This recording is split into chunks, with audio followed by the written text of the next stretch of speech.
Okay, so this is what the UK MOD says.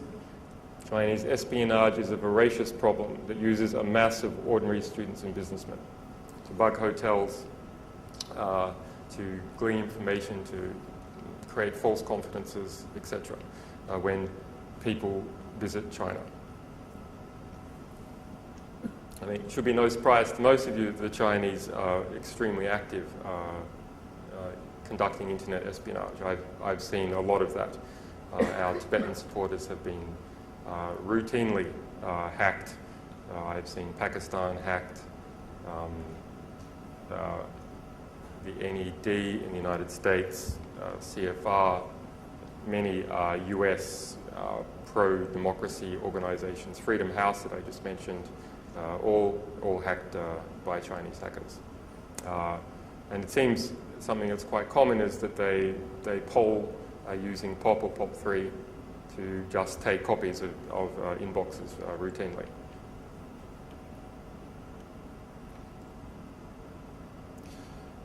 Okay, so how many people here are Malaysian? Yes.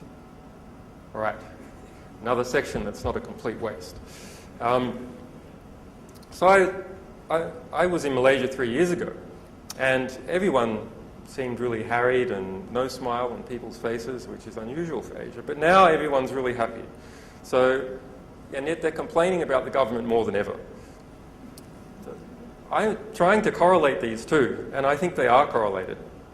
And that actually that there's a very interesting zeitgeist in Malaysia at the moment where people feel that there is an opportunity for political change. And the rise of publications like Malaysia Today and Malaysian Insider, I think, reflect part of that growing liberalisation and movement for change. And I think in Malaysia you're going to see something different to what you see to some other Asian countries. For instance, I don't think you could ever see Hack in the Box in Singapore. Malaysia has a mixture of different races and religions, and this is giving it a much more interesting and dynamic and diverse mix. So I don't think you will see this awful cultural... is anyone here from Singapore? I don't think you'll see this awful cultural homogeneity and sterility that you see in Singapore, which would never give you a hack in the box. So I think this country is going to go good places. But we haven't had too many Malaysian leaks. We have had some. So I was wondering, well, how much stuff do we have on Malaysia? Given that we haven't had too many Malaysian leaks, we've maybe had that are really direct, there weren't stuff that was censored, that was direct leaks. We've had stuff on the Sarawak power plants. But, you know, I was saying before, all the world is connected economically. No nation that engages in trade is an island. So what have we got in Malaysia from other countries?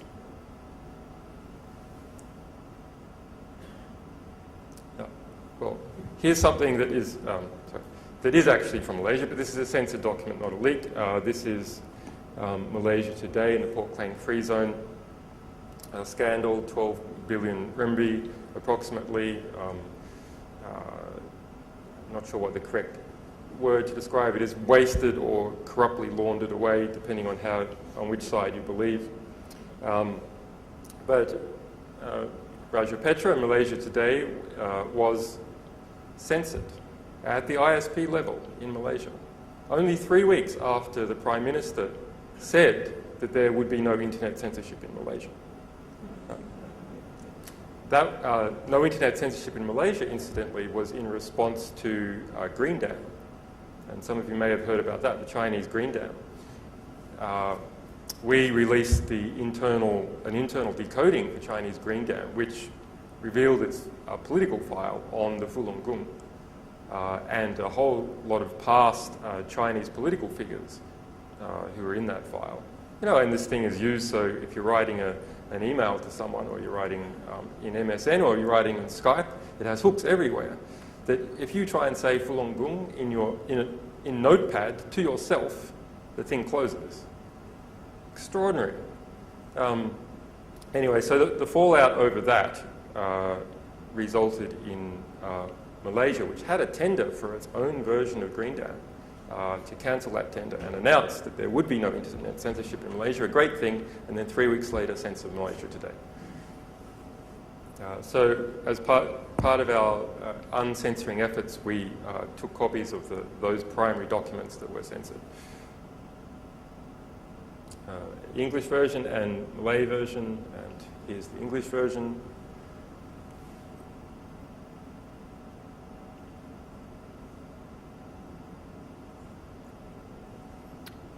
Damn, there's so many of these things.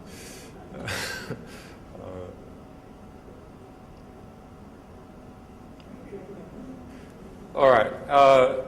Okay, so what else mentions Malaysia?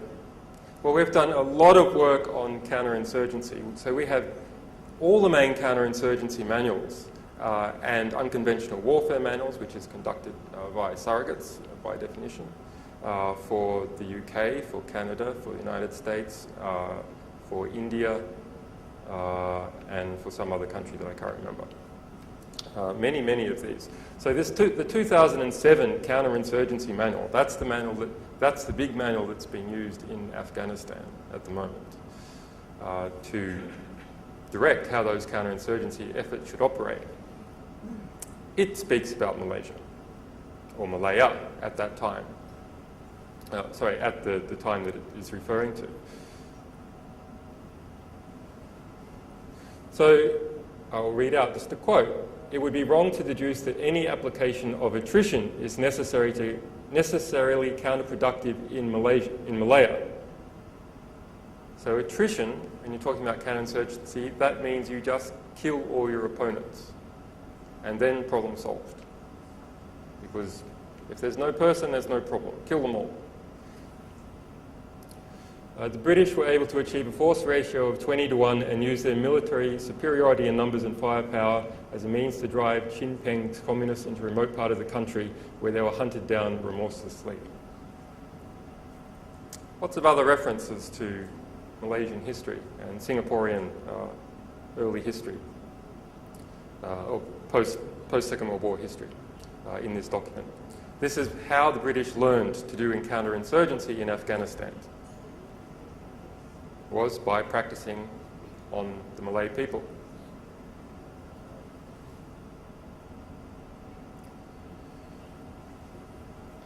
Okay, from the United States, concealed reports from the US Congress. We obtained 6,700 of them and released them en masse, about $1 billion worth. They cost $100 million a year to produce.